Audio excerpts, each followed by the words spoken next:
He was all that every family could wish for their daughter.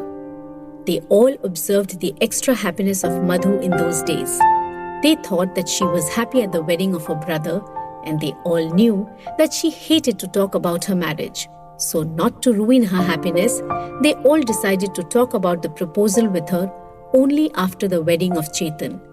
They all thought she can meet the boy in the USA, and if she likes him, they can finalize everything next year and her marriage will be done after her MS. Madhu's happiness was on top of the sky since Bree was free from all the troubles. Bree's mother was also recovering. Madhu chatted with Bree whole night and used to get up late in the morning. Nobody in the home asked her anything as she was always a pampered child, and they all felt she must be still in jet lag or studying at night. They all gave her small works or no works, but entertained all her demands when she was around. Charan was all the time running in and out of the house due to some or the other wedding preparations. Yet, he noticed that Madhu was always lost in her phone or her thoughts. He wanted to talk to her, but he was too busy to have a good talk with her in private. They shared every feeling ever since childhood. On the other side, Madhu was guilty for hiding such a huge truth about her life with her loving family. She thought of telling that at least to Charan first, but she wasn't getting his time or gathering courage to come out before him. She knew he might get angry, but he was the only person who understood her in the house. She thought she would tell him after the wedding of Chetan. Meanwhile, Charan also knew that everyone in the family had planned for her marriage, and all the family members gave that responsibility of talking to Madhu to Charan, that he will first tell Madhu about her marriage proposal from their distant relative. Charan was also thinking about how to tell that to Madhu. It was more than a month that Charan wasn't talking to Madhu every day just like before. Since he was busy with wedding preparations and Madhu was busy with exams and then with Bree.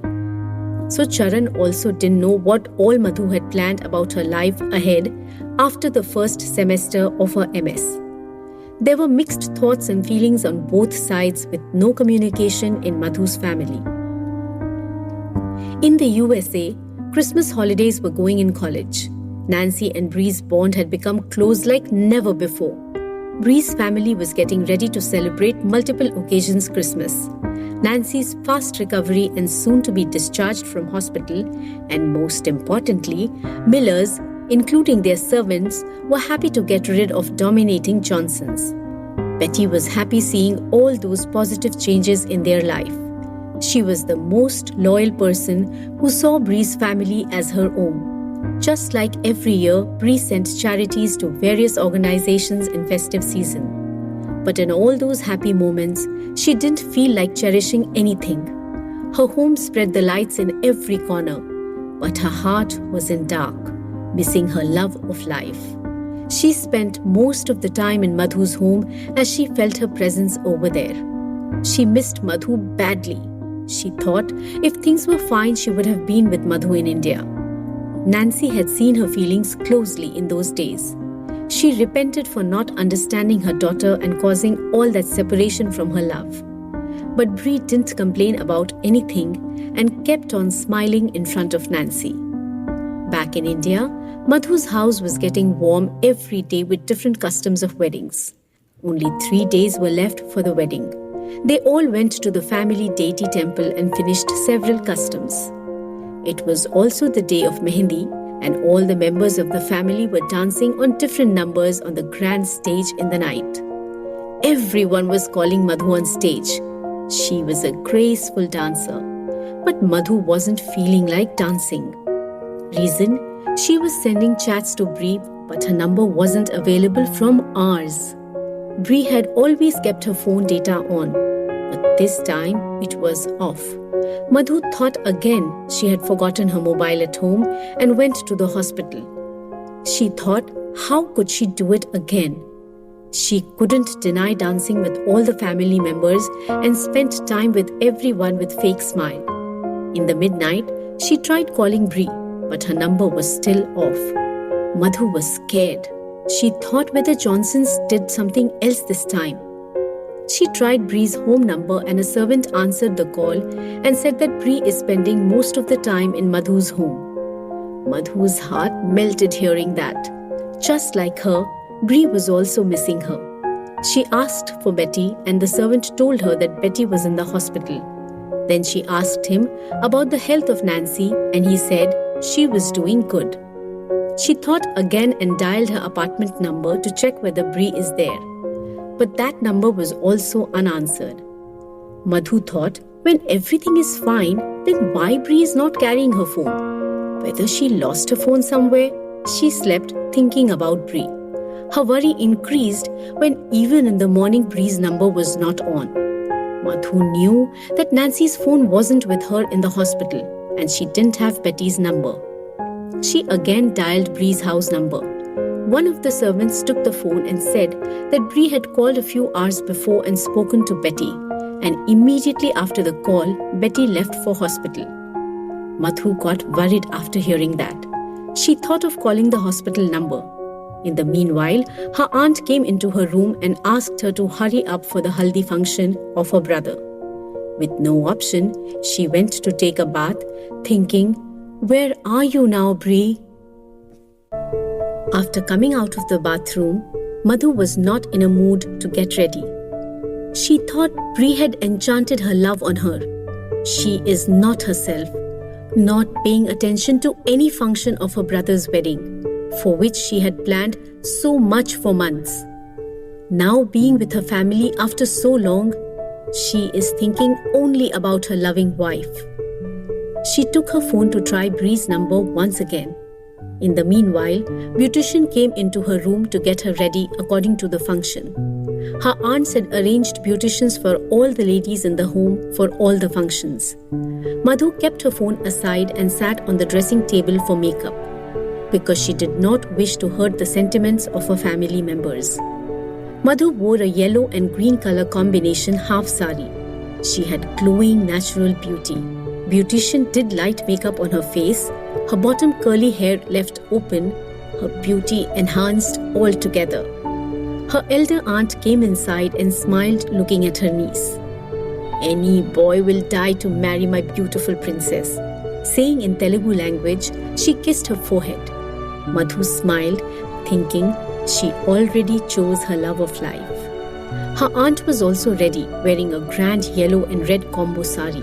She asked the beautician to hurry up and send Madhu at the earliest. While going, she suddenly noticed the ring in the hand of Madhu. "Where did you buy this gold ring?" Holding her left hand, she asked. Madhu got jumbled hearing that sudden question and said, I bought it in America." Her aunt observed the design in the ring and Madhu's heartbeats increased with that.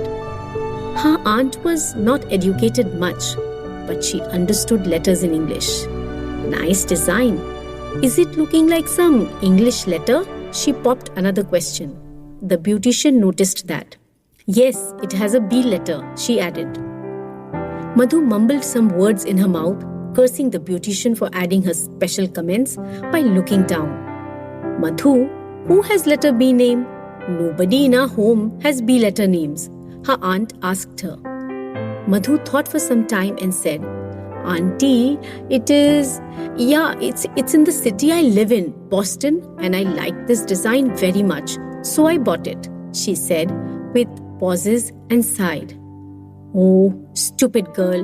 Anyway, it is nice, but wear it on your right hand's ring finger or any other finger in the left hand, as this finger is reserved a ring by someone special," she giggled, "and come down fast." Smirking, she walked out of the room. Madhu nodded with a sigh. Looking at the ring, a thought of Bree brought shyness on her face. Beautician smiled looking at her. Madhu observed her. She gave a fake smile to her and looked in the mirror. For a second, she couldn't believe it was her. She looked gorgeous. She thought Bree wouldn't have left her if she had seen her in that avatar, as she always said she loved her in Indian traditional dresses. She thanked the beautician and asked her to leave. She took her phone instantly and dialed Bree's number, which was still off. She checked WhatsApp, which showed a blue tick on all her messages. She got angry on Bree. Why she didn't reply to her even after seeing her messages? She clicked some selfies and full pictures from the mirror and added them to send all to Bree. But before hitting the send button, she thought she would send them later after showing her anger on her. Her aunt called her name from downstairs. She kept her mobile on the dressing table and ran towards the stairs and stood dumbfounded looking at the crowded living room. Her entire clan was present down in the giant living room. Her uncles and father were busy attending the male guests. Her aunts were busy attending the female guests. Elder brothers Mohan and Murari were running here and there, bringing things as well as talking to guests. Chetan, the groom, was the center of attraction. He wore yellow kurta and pajama and sat on the chaurang in the center of the hall, smiling at everyone. All the ladies have surrounded him, talking so many things. Some were instructing the steps to follow the customs, some were lecturing, some were chatting with each other. Her sisters-in-law were busy following the instructions of all the elders. She saw no mouth was shut down there. Yellow was a dress code that day, and everyone, including males and children, were wearing yellow color. Madhu noticed the view from the top, which was looking like a sunflower garden. She walked downstairs hesitating and sighing, as she hated when all the old ladies used to give her scanning looks and instantly start chattering and commenting on her marriage.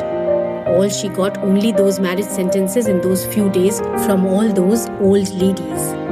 She searched for Charan, who was not present in the living room. She thought the poor guy must be sent out for some work, as he was rarely at home ever since she came. She came down and, as expected, everyone started commenting on her marriage.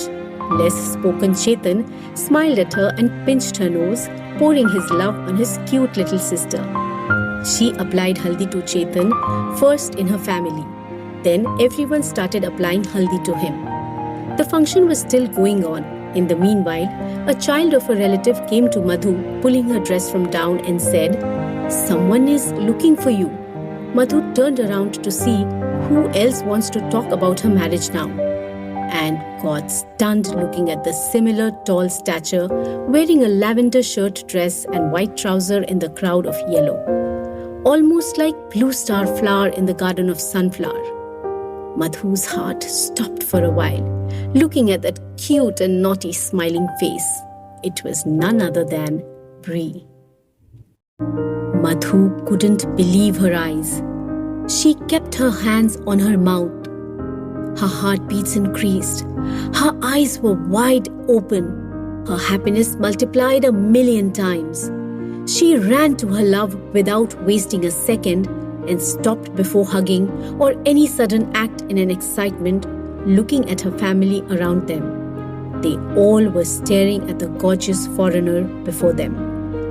Bree's blue eyes didn't blink even a second, staring at her loving wife.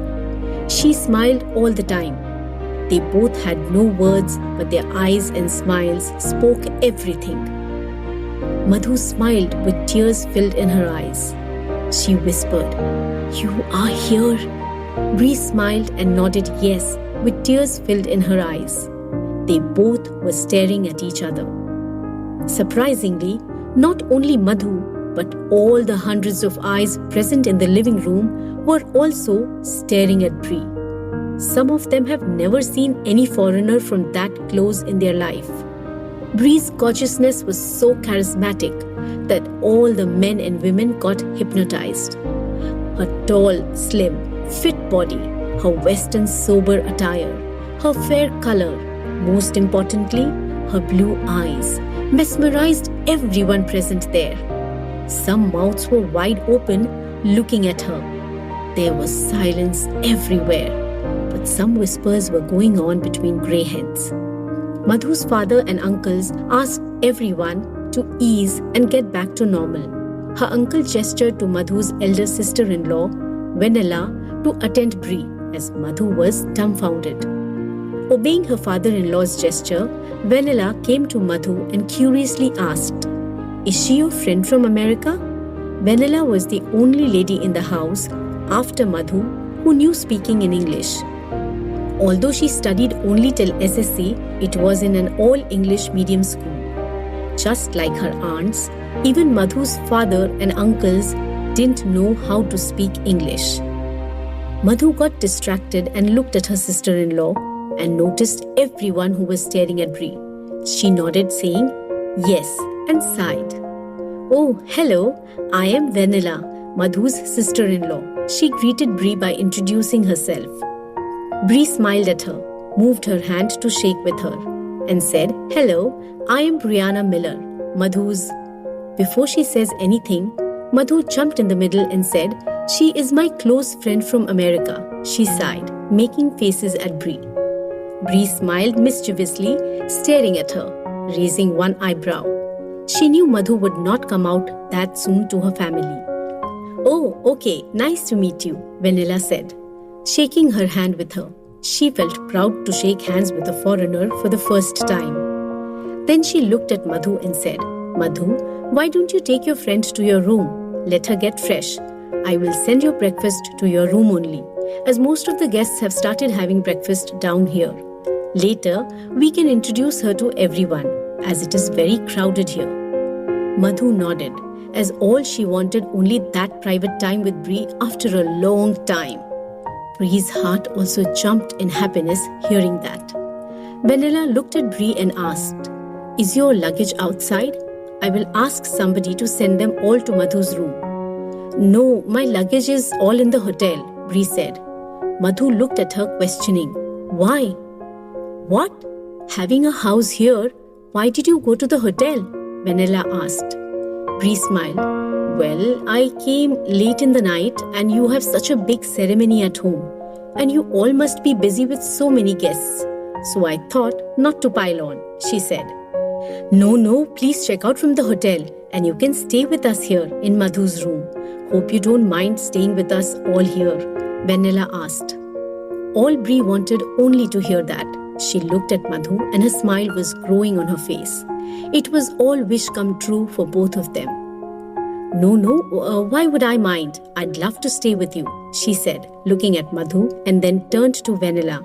"I mean, with you all," sighed. Madhu blushed hearing that.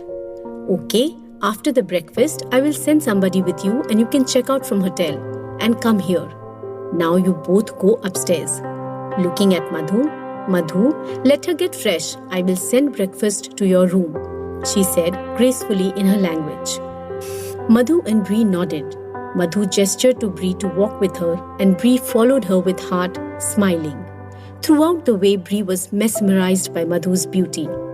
She looked gorgeous overall from top to toe. Bree raced the stairs behind Madhu. From her back, her curves and figure looked hot and sexy in her Indian attire. Bree felt like holding her instantly in her arms from back and kiss her all over. But she controlled her romantic hormones in due respect of all the people around. Madhu also had same emotions for Bree as she was missing her badly. Immediately after entering the room, Madhu closed and locked the door and hugged Bree tightly. Smiling, Bree also hugged her. After a while, she held her face in her hands and whispered, "Let me see you." Both their eyes were filled with tears. It was a harmony after a long separation, a unity of two hearts after facing so many troubles, a unity of two souls after 11 days and thousands of miles away from each other. Madhu embraced her arms around Bree's neck and smiled looking at her. Bree smiled back, sighing and staring at her. "I missed you, love," she whispered. Madhu smiled and muttered, "I missed you too, my love," and without wasting any time, they kissed each other. It was a long, passionate, love-filled kiss after a long time.